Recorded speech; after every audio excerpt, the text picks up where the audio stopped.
تفسیر القرآن آج کا سبق سورۃ الشعراء آیت نمبر 160 سے 164 تک۔ اعوذ باللہ من الشیطان الرجیم، بسم اللہ الرحمن الرحیم۔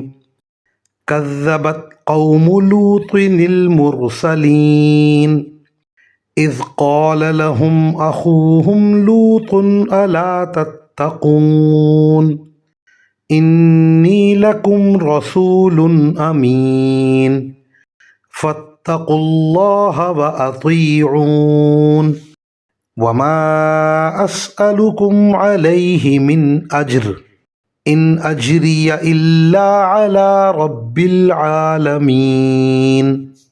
ترجمہ: لوط کی قوم نے پیغمبروں کو جھٹلایا جب ان کے بھائی لوط نے ان سے کہا کہ کیا تم اللہ سے ڈرتے نہیں ہو؟ یقین جانو کہ میں تمہارے لیے ایک امانت دار پیغمبر ہوں، لہٰذا تم اللہ سے ڈرو اور میری بات مانو، اور میں تم سے اس کام پر کسی قسم کی کوئی اجرت نہیں مانگتا، میرا اجر تو صرف اس ذات نے اپنے ذمے لے رکھا ہے جو سارے دنیا جہان کی پرورش کرتی ہے۔ وآخر دعوانا ان الحمد للہ رب العالمین۔